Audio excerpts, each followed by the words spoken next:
I'm not going to speak for the firm, Tom, because I'll probably get myself in a little bit of trouble. But I mean, I'll use the president's words himself. He's referred to it as a war. I mean, obviously, there are folks up on Capitol Hill that want to avoid that term. But the president, on several occasions, has said, I got to get back to the war. So when bombs start dropping and people are being killed, it's a war.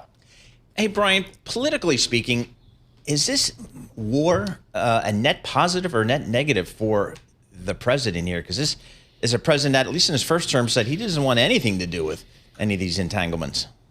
Yeah, so we're in the fog of war, so it's tough to see forward and how this is all going to play out longer term.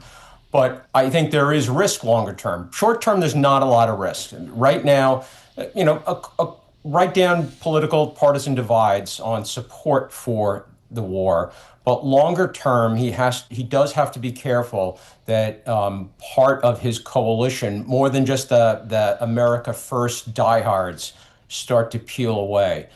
If there were to be boots on the ground, now we're not close to that. The administration has really pushed back on that idea. But if somehow things were to change and there are boots on the ground, I think the political dynamic changes. And he just runs the risk generally of being seen as being too focused on foreign policy when Americans clearly want a focus on economic and domestic policy that goes back to 2024, and it is still the case today. And Brian, what we saw in some of the governor elections last year in Virginia, New Jersey, and some other places was affordability was issue number one. And we're hearing reports that gasoline prices are really starting to surge across America, 25 cents a gallon higher just in the last week or so. That can't be politically good for this administration or the party in general. Exactly. Look, if this is, sorry to use the word, if this is transitory and markets correct and oil drops back to its previous level and gas gives back its gains, that's one thing. But if this is longer lasting, that's a problem. And just going back, since you mentioned those elections in November, I mean, keep in mind the context of that, not just the shutdown, which everybody pays attention to, but the president had been in Asia before then.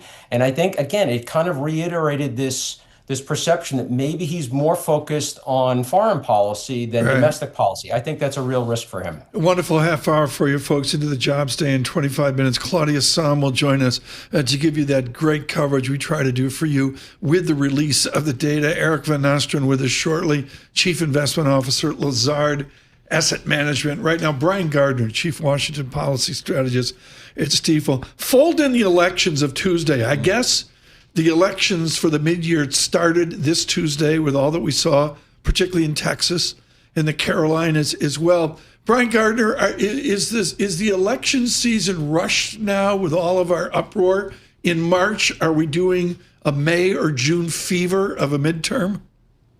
Yeah, it just feels, Tom, that every cycle starts earlier and earlier. Man, I'm already getting questions about 2028, much less the midterm. So we're already into the cycle, especially the midterm cycle, and that's going to flow through to Congress and legislation and what cannot get done. The legislative window is narrowing; it's closing much faster than we have seen in the past. So we are deep into election season. Inside the Beltway, who has the most money? I'm lectured that money matters. Gura does this. He tells me this.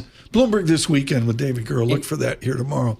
I mean, help me here, Brian. Who's got money up to the eyeballs?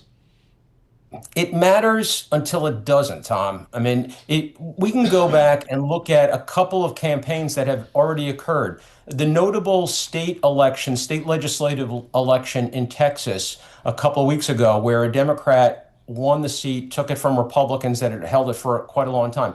The Democratic candidate was outspent 10-1. So, I mean, you have to match the message in the moment. Money matters. Directly to your question, both parties have more than enough money. I think Republican parties, the party apparatus is in really good shape compared to Democrats who, the DNC, I think is not in a good cash situation.